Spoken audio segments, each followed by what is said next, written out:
Вот этот танк называется, пацаны. Пойдем дальше.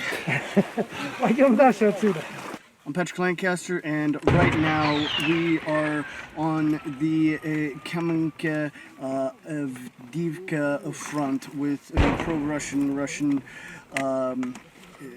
soldiers not far from Ukrainian positions. We're here to show you what's going on and the whole process of getting to the very front itself.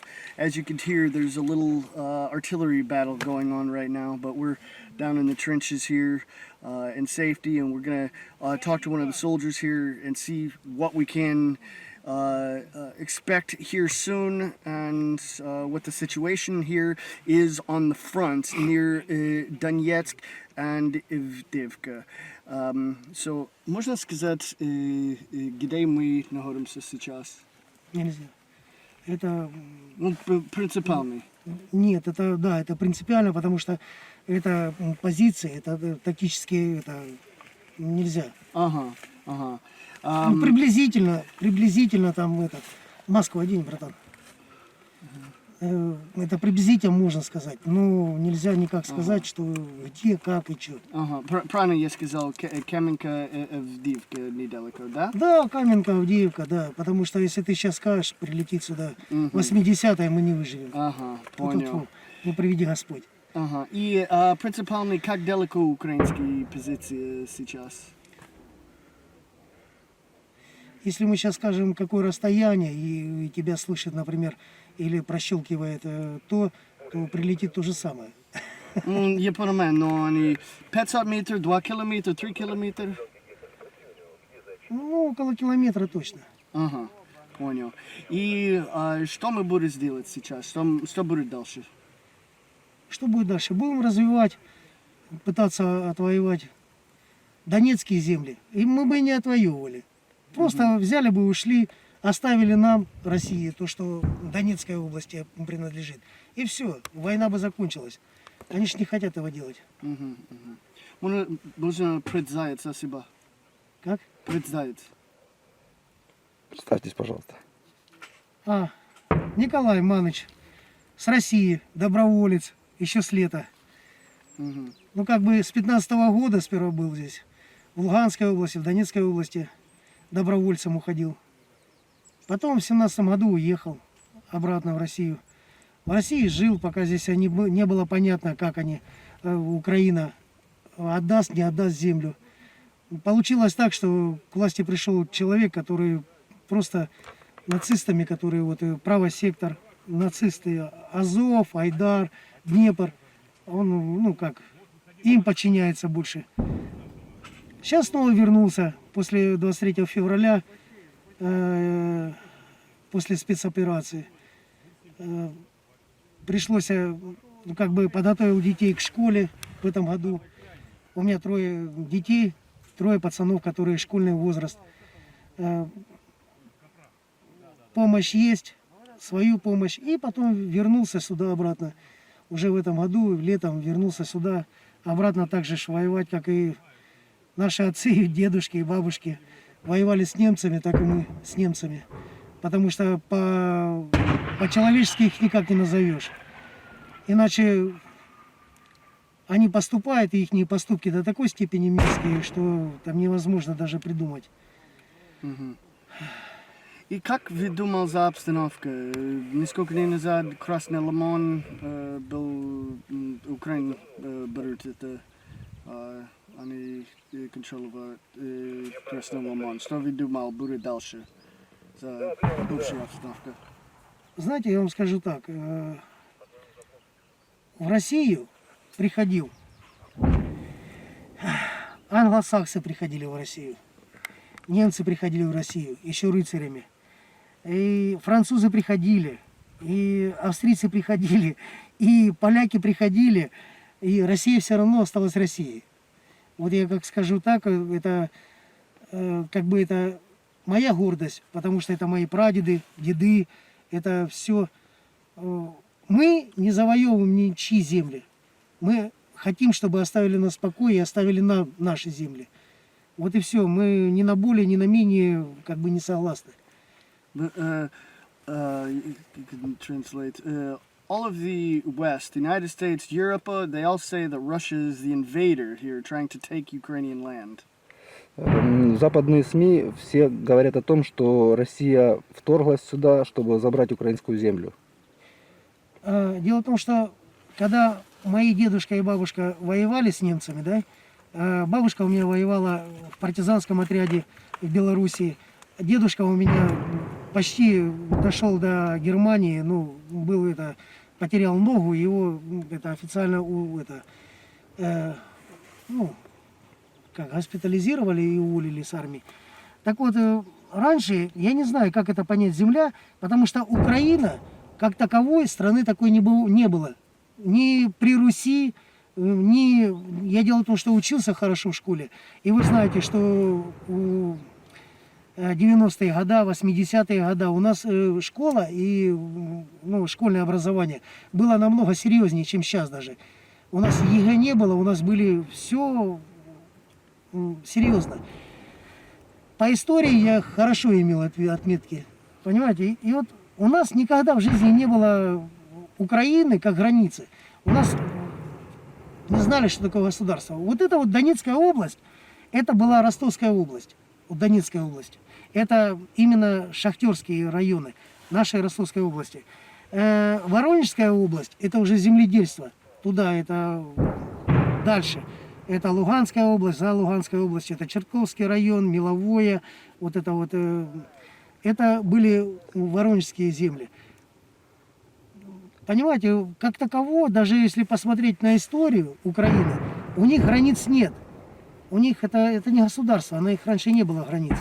Это сейчас, когда СНГ распадалась, вот они СНГ ушли, распадалась СССР, СНГ, там, они захотели свою страну, дали им эту возможность. Но я не знаю, почему они возомнили, что они там выкопали Черное море, и из этой земли появились Карпатские горы. Это вообще безумие. И я это безумие читал в их учебниках истории. Это в 15 году, когда попадались мне такие учебники в разбитых школах. Я просто смотрел их, я был в шоке. Там история до такой степени перевернута. Нацисты, вот, например, взять, как его называют этого, Леш, как называют этого, который их не это, они поклоняются ему, как они называют? Степан Бандера. Бандера. Вот, Бандера. Сперва был кем? Коммунистом. Он сперва партийцем был. Попал в плен, он начал движение, Бандера, начал движение антисоциалистическое, ладно. И после этого что получилось? Немцы дали ему возможность: на, хулигань, на, мы тебя прикроем, на, это твое. И что с этого получилось? Сгоревшие деревня Украины, сгоревшие полностью расстрелянные еврейские семьи. И я думаю, это наглядно. И то же самое сейчас происходит. Дело в том, что в 2015 году я был очевидцем того, когда мы заходили в Марьевку-Михайловку под Попасным, это в 2015 году. Потом же Марьевка-Михайловка, Первомайская, она были наши. Дело в том, что девушка, которая являлась женой человека-патриота, который ушел в это... Что там? в движение против нацизма, вот, они ее насиловали. В оконцовке, когда они покидали село, они просто-напросто ей запенили все этой строительной пеной. Понимаете, ее потом эвакуировали, я не знаю дальнейшую судьбу, но это понятно, что такое строительная пена. После насилия, это понятное дело. Находили много погибших, у которых были органы отсутствовали. То есть где-то почки отсутствовали. То есть вот такие вот моменты, то есть наглядные. Видно, что хирургическим путем были удалены. Ну, много таких нюансов было, очень много. Это было в 2015 году. Сейчас вот на данный момент я приехал сюда. Я такого еще не наблюдал, но ну, скажу так, что они сейчас еще агрессивнее стали. То есть к мирному населению они вообще сильно начали, ну, как сказать, сильно начали вот, относиться плохо из-за того, что они поддерживают именно режим России. Потому что Россия это, ну, свободная страна. Я не знаю, я в России живу, я свободна. Приехав сюда, я просто смотрю, как здесь люди живут. Мне просто их жалко становится. Я не могу. Я прихожу на вокзал, вижу, у нас такого никогда нету. Вот сейчас в России у нас нету, чтобы дети нищие бегали. Я понимаю, там цыгане, это народ, который кочевой, там, и они привыкшие, у них душевное состояние такое, там, кочевать, просить, там, это, там, гадать, не гадать, дети. Но чтобы русские дети вот так вот просили, ходили на хлеб, они не просто просят деньги, они просят что-нибудь вкусное, сладкое, но не деньги. И это происходит из-за того, что вот постоянные бомбежки. В Донецке каждый день прилетает. Для чего? Там у нас никто не стоит. Вот мы здесь стоим на передовой. Пусть сюда прилетает. Зачем Донецк бомбить? Зачем мирных жителей? Я просто в кошмаре, я не знаю. У меня слов нет, насколько я начитанный человек, у меня просто слов не хватает, чтобы вот это объяснить, эту ситуацию, и как бы дать понять людям в мире, что это возможно. Это геноцид, это чистых кровей геноцид. Дело в том, что, да, Донецкая, Луганская область, это плодородные, это земли плодородные, во-первых, много минералов. Это земля, которая кормит, действительно кормила раньше всю Украину. Так зачем надо было взять и зачернить этих людей? С нами воюют, понимаете, вот за спиной у меня, рядом плечо к плечу, это шахтеры. Основная масса это шахтеры, которые хотят просто-напросто жить в спокойной стране. Вот, чтобы их дети ходили. Я смотрю им в глаза, вот они 8 лет с окопов не вылазят, и они просто хотят вот домой, в отпуск на 2-3 месяца. Для них это вообще раем покажется. Они 8 месяцев, они не вылазят с этих окопов. У них заболевания, ну да, это и мужские заболевания, и туберкулез, это часто, потому что они живут в окопах. Они стараются противостоять именно той машины, которая Украина называется. Но на самом деле это не Украина. На самом деле это Евросоюз, потому что Америке надо земли, Англии надо, полякам надо, чехам надо. Что им еще надо? Я не знаю. Живите красиво, спокойно. И к вам никто не лезет. Ну, поляки давно на Россию как бы и зуб точат, и просто хотят. Именно потому что у нас земля хорошая. И они вот эти не могут никак успокоиться. Тогда не получилось, а может сейчас получится. Ну, на самом деле, они крупно ошибаются. Можно сказать, где это Тринчера и УКАП, это белоукраинский или нет?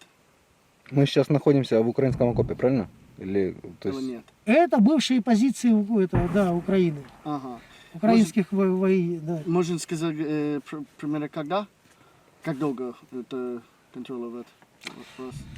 Понимаете, это такая информация, которая не могу... Нет, это февраль или это 1 месяц, 2 месяца, 3 месяца? Нет, долгие. Долго, да? Да. Ага, понял. И как обстановка здесь? Стабильная или нет, или как? Конечно, и с их стороны есть это противостояние сильное, с нашей стороны есть это, ну, как сказать, насколько они стабильны. Да, это стабильно. Вот мы стараемся удержать те позиции, которые завоевали, мы стараемся их удержать. Много бывает нюансов таких, когда, ну, ребята отходят, но не на наших позициях. Наши шахтеры вот стараются все это удержать, то, что взяли в свои руки, они стараются это удержать, потому что это их земля. So, принцип, тут как Донецкая Народная Республика военная, да? Или русские армии тоже здесь, или как? Или что могу сказать, если могу сказать? На данный момент я скажу, что здесь, вот на данных позициях, здесь основная масса это именно добровольцы, именно люди, прошедшие Афган, прошедшие Чечню, там, прошедшие вот войны неоднократные, они здесь вот шахтеры, они потом после войны, после срочной службы, после войны, они вернулись в родные дома просто работать, а сейчас на данный момент они снова воюют, потому что все шахты закрыты, они как добровольцы пошли сюда, и вот они отстаивают свою землю. Многие прошли не одну войну, многие добровольцы из них, которые именно стараются, ну как бы стараются отвоевать свою землю, отвоевать свою семью, безопасность своей семьи, потому что каждый понимает, что происходит, если националисты или правый сектор заходит в деревня, которые они могут отвоевать. Поэтому они стоят и их держат. И люди, которые за нашей спиной сейчас находятся, они то же самое просят, чтобы не покидали, не отдавали и стояли за них до последнего.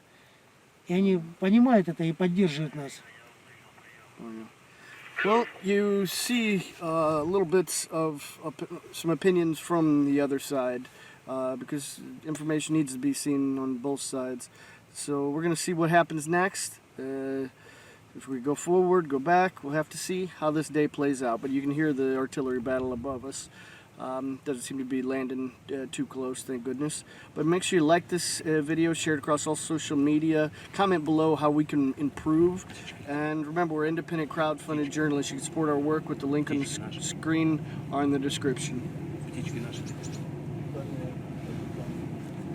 So there's a tank that just came up. Can you tell us what's going to happen now? Мы видим, что подъехал танк. Можете сказать, что будет дальше?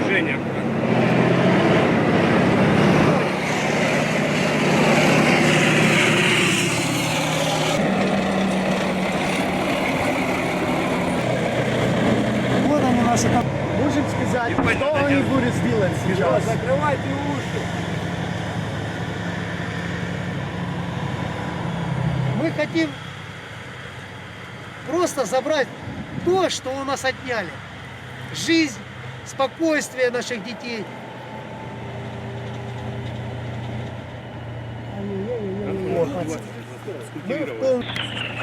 Что? Не, хорошо, хорошо. Как сказал, мы сделаем.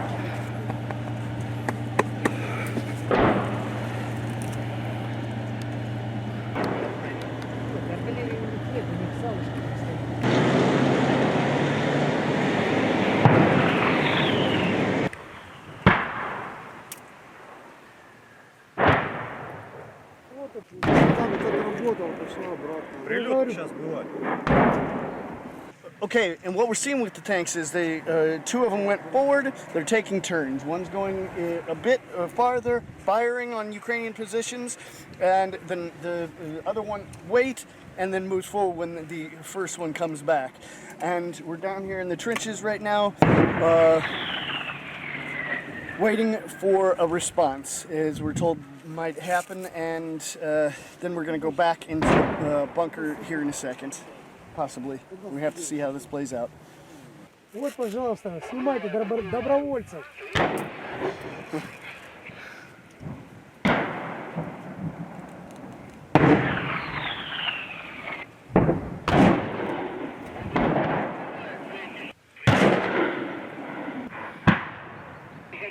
Не будет он работать.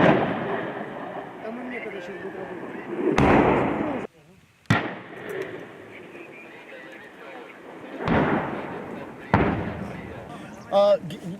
Где они стреляют сейчас? Укрепленные их позиции за 8 лет, они бетоном полностью залитые, их очень тяжело взять. Мы можем пойти вперед, я покажу, какие позиции у них были. И какие можно представить там. So now we're going to go a little bit farther to where the tanks are firing from.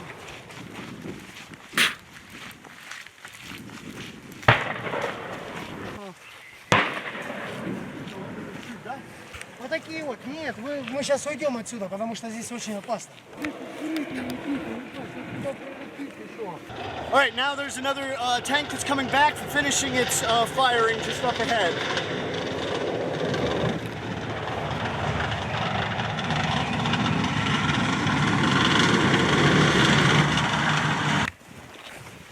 Okay, now we're moving forward in this old trench system, this old Ukrainian trench system.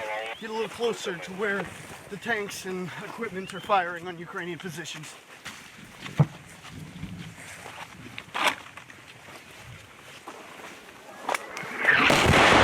А вот этот танк называется, пацаны. Пойдем дальше. Пойдем дальше отсюда. Это называется танк, работает по нам. Опа, присели. Это танк, ребята. Да? Ай? Не понял. А, Стрелял в другую сторону. А, в другую сторону, да. So I didn't hear a big explosion because it was firing in. Пойдем пока сюда еще не ебанем. Then we get it сейчас. Мы на самый передок идем, где позиции, которые мы не хотим отдавать им. Ага. Смотри, Ага. смотри. Смотри сюда. Ага. Сейчас техника пойдет. Ага. Также отрабатывать, как танки. Потому что у них сильные, серьезные укрепления. Ты видел какие. За 8 лет они так окопались, а так залились. Так замаскировались. Просто... Если у нас раньше была оборонительная война, 8 лет, то теперь она наступательная, а у них наоборот оборонительная. И они к этому готовились. И готовились они просто так, потому что у них инструктора Соединенных Штатов. И это официальные источники есть. Потому что многие попадали в плен. Опа. Что это? Это воздух называется. Это бесплатник, да? Да. Это без... Стой, стой, стой, наоборот, встань. Окей. Встань.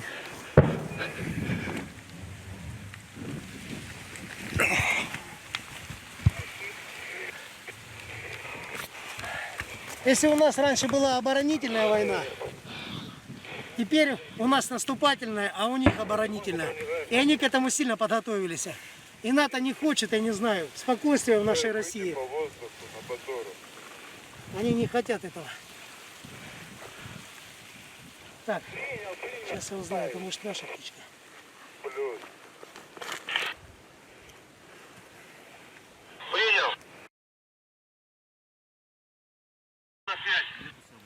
Птичка наша в воздухе. Да, птичка наша, воздух. Как принял прием. Принял. Это наша. Окей. Вот. Если раньше у них была это наступательная стратегия, а у нас сдержательная, потому что мы ждали Минские договоры, которые приведут к общему знаменателю без войны. Чтобы войны не было, просто-напросто мы решили это мирным путем, все, разделили и все. То сейчас у нас этого не получается. Минские договоры прозявканы, то есть не услышаны. Все договоры, которые Россия шла навстречу Украине, и хотела также, чтобы как братские народы мы и газ им поставляли по заниженным ценам, не как в Европе. И все это, они этого не понимают, они этого не хотят. Они не хотят нас услышать, потому что, ну, если честно сказать, Америка у нас сильно распустила свои когти.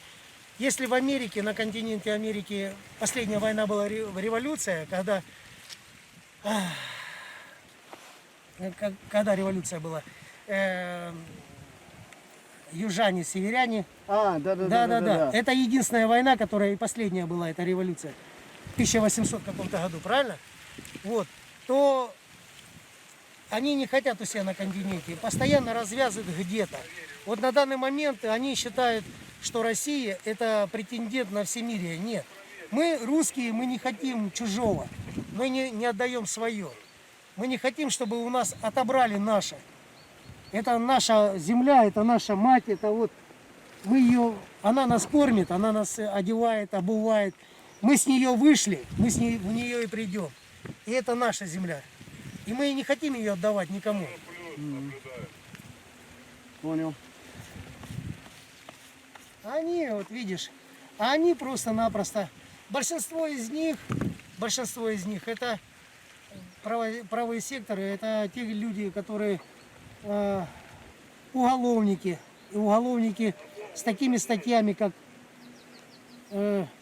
изнасилование, убийство. Их выпускают специально, чтобы они вот как бы бесчинствовали вот и на отвоеванных территориях, которые могли бы отхватить или там и где-то. Вот. Это люди, у которых наркотики в первую очередь. Понимаешь, вот, многие, это было в 15 году мне попадалось такое, я был в «Призраке», бригада «Призрак». И там мне попадалась такая ситуация, когда с Попасного БТР с 3 человеками ехал прямо на блокпост завоевать. Вот, его отбили, все. Потом приехали и просмотрели этот БТР. Там много было наркотиков, много было шприцов. Люди были, ну, как бы невменяемые, которые нападали, они были невменяемые. Потому что это глупо было бы как бы вперед ехать на амбразуры, на укрепный район, чтобы отвоевать 3 человекам. Понимаешь? И действительно там наркотики присутствуют. И сейчас много, например, среди погибших украинцев, вот ВСУ, там я не знаю, кто они, потому что у мертвых не спросишь, кто они. Они ВСУ или правосектор, или Азов.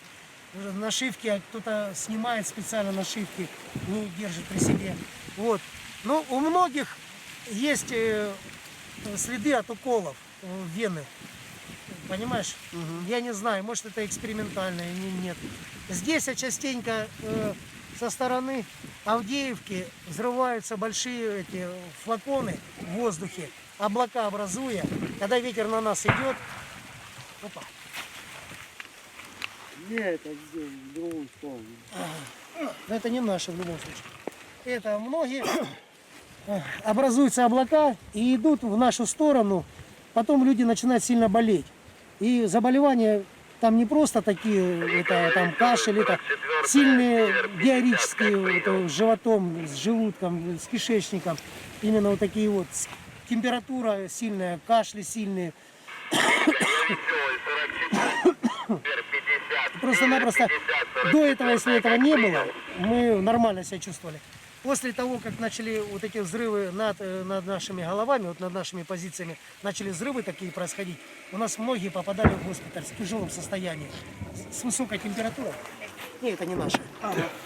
С высокой температурой, с высоким давлением. И как понять, если это, ну, это распыление. Ну, это мы видим просто-напросто. Эти облака, которые над головой взрываются, а потом облака просто несут. И именно когда ветер в нашу сторону. Я веселый принял. Так что тут я не знаю, тут можно уже самим подумать и также догадаться, что это такое. Понял. Вот отсюда начинается именно такая зона, где зона ответственности, где именно бои, если вылезти на асфальт, то можно получить и осколок, и пули, и все, что хочешь. Сейчас вы увидите просто, ну, как мы пытаемся это сделать. Это обычные работяги, это не воины, это, ну, люди, которые работают в шахте, хотят мира, и вот они именно отвоевывают свою землю. Они хотят просто мира. Если бы они просто взяли бы и ушли без войны, мы бы были бы благодарны, потому что каждый из них хочет вернуться в семью, увидеть детей, поиграться с ними, сходить в парк, в развлечения там. И не обязательно им бешеные бабки платить, они зарабатывают эти своими руками. Кто-то у нас штукатуры, кто-то шахтеры, кто-то это. Они рады тому, что они приходят вечером с работы и видят семью. На данный момент этого нету, потому что сейчас ты можешь вернуться, а можешь не вернуться. Один вопрос, извини. Где русские войска? Они должны... Ну, на данный момент вы находитесь на позициях именно ДНР. Это позиции, я не могу сказать, это, ну, какой армии там это, но это именно ДНР. Это они своими силами, своими противостоянием, они вот удерживают этот район, они стараются отбить эту землю, хотя своими малыми силами, но пытаются это сделать. А российская армия, ну, может быть справа, может быть слева. Ага. Понял. Мы, обычные рядовые, этого не знаем, поэтому мы просто воюем, выполняем именно то, что нам приказано это сделать, мы это делаем. Стараемся делать в лучшем, потому что мы сами к этому стремимся. Помимо командования, мы тоже к этому стремимся, чтобы быстрее все это закончилось. Поэтому вот как-то так. И сейчас будет дальше, или мы пока здесь, или как? Нет, мы сейчас посидим здесь, потому что по камышам вас повезти, ну, вы хотите посмотреть смерть? Не, хочешь жить, точно. Не, ну понятно, все хотят жить. Все хотят жить, я же говорю. Взяли бы, согласились бы, и сказали бы, ребята, давайте, мы вот сейчас уходим туда, ваши границы, вот, нате, забирайте, и все. И мы бы согласны были. Я вот уверен, потому что я среди ребят, и, да, я хоть и доброволец, хоть и из России, и из России это я давно уже здесь, все равно я понимаю, как им хочется просто-напросто сказать, ребята, наконец-таки мир, наконец-таки наша земля, вот она, наконец-таки семья, я хочу детей расцеловать в щеки, потому что многие не видели давно уже детей, семьи свои не видели, они хотят этого увидеть, действительно. И вот это вот гах-гах, это не в их стиле, потому что они обычные работяги, они обычные труженики. Ну, им пришлось в жизни взять ружье в руки. А взявший один раз оружие в руки, потянется второй раз к нему. Потому что за справедливость всегда надо бороться.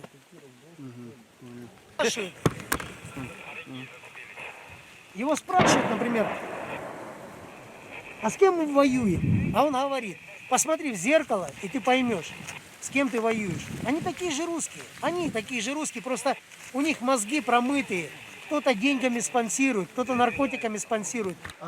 Мы только слышали дрон, это украинский дрон, Да. да? И что будет сейчас? Сейчас будет обстрел квадрата, который дрон засек. Вот он может зависнуть и давать координаты того человека. Вот, видишь, это полячка называется. Ага.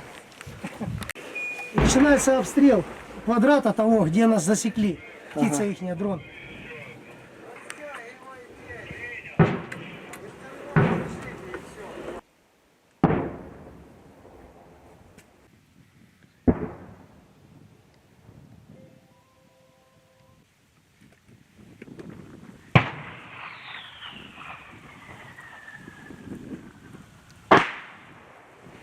We're headed back a bit because you heard about the drone, the second drone we've seen today. First one seemed to be theirs, and the second drone seemed to be Ukrainian. And as the soldier says, very dangerous situation back there, so we're getting out of that sector, as he called it. All right, now we're going to see the Donetsk People's Republic soldiers launching.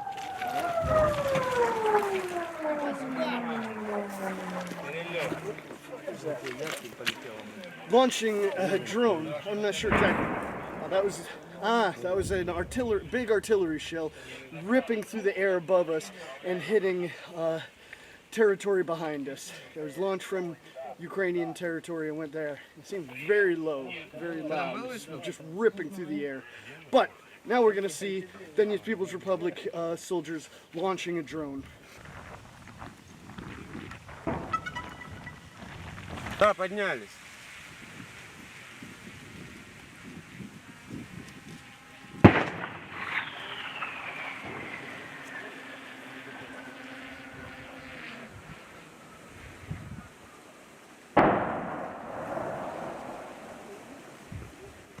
Танчик. А, там же? Нет, я уже дал, откуда он работает.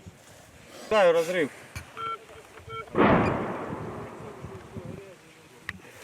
Скажите, какой результат работы сейчас? Ну, обнаружили противника, танк противника. Сейчас будем его поражать с помощью артиллерийских систем. Как бы. Впрочем, там сказать больше нечего. Ждем начала работы. Да, сейчас ждем начала работы. Наблюдаю танк. Там же. Нет, смотри. Пиши на карте, кидай координаты. Север 300. 06481. Да. Слышь, Пиши отправляю. танк. Пиши танк. Север 300. Да, запад.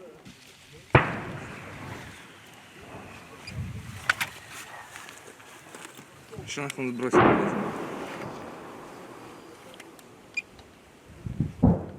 Вот он пошел. All right, now we've come back onto the road here, and all right, now we've come back onto the road here, and we're gonna be making our way out. As you can hear, it's gotten pretty hot, so I'm gonna head back, show you what we've got, and let me show you another report.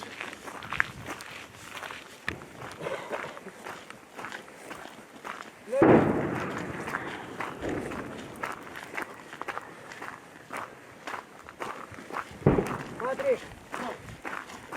Зелень поближе. So in basically here, we're told we need to stay over to the side so we're less visible and stay a good amount of meters away from each other. In case a mine does explode or a mortar does come in, it doesn't knock everybody out at the same time.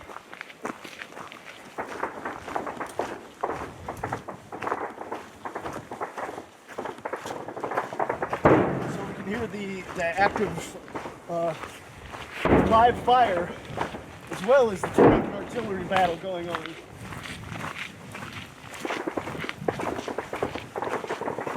Yeah, so it's getting pretty hot.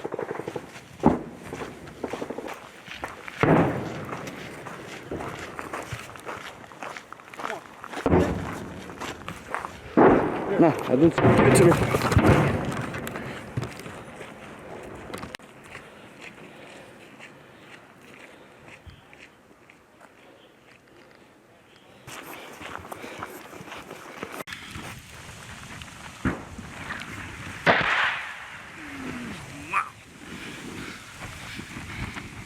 Well, there's the smoke.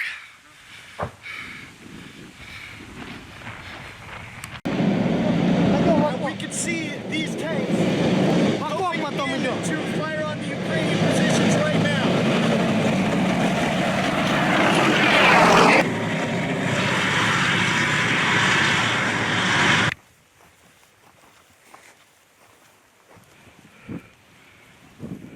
Вот один. Что это? Это лепесток. Вот это лепесток.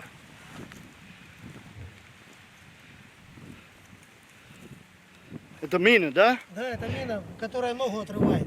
Она не убивает, она ногу отрывает. Ага. И как они здесь? Сейчас еще.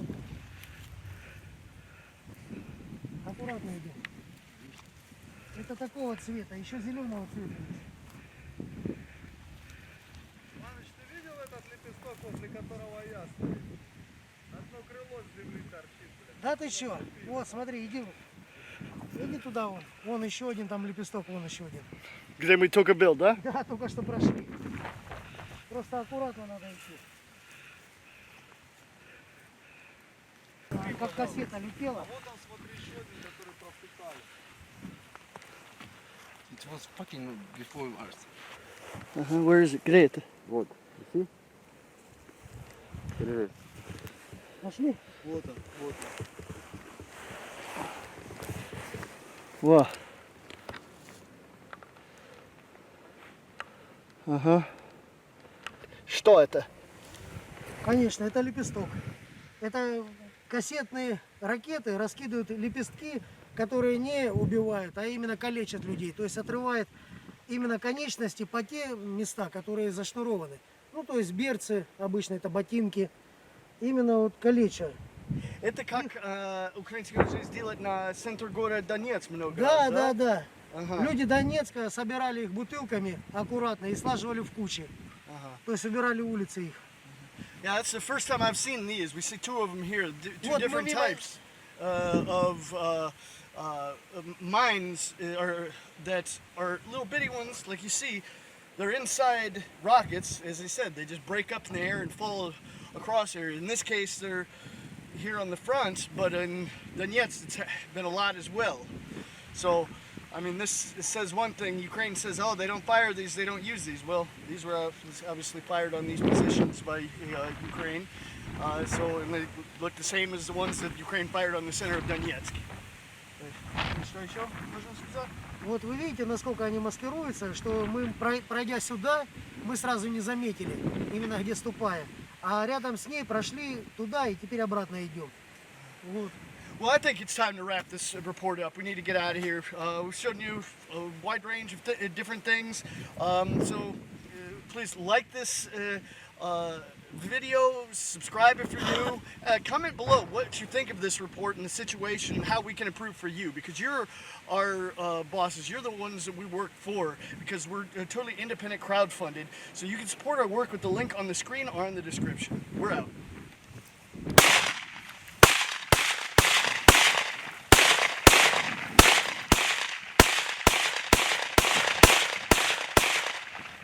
Идите под ноги аккуратно, смотрите, да, потому что она может торчать одно крыло.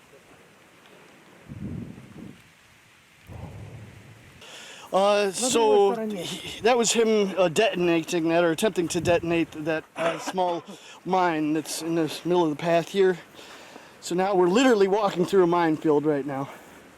A minefield that wasn't buried like you'd think of normal mines, but that was launched from above, or that the mine fell from above. Аккуратно, с тропы никуда не Видите, она более-менее проверена, но и на ней уже можно наткнуться. А сейчас осень, они сейчас листвой западают и все. И получается, что у нас ничего не видно под ногами. Все, здесь слева нужно. Okay, we're out of here. Это на этой стороне. Они вот так вот по диагонали везде кидают. There's more.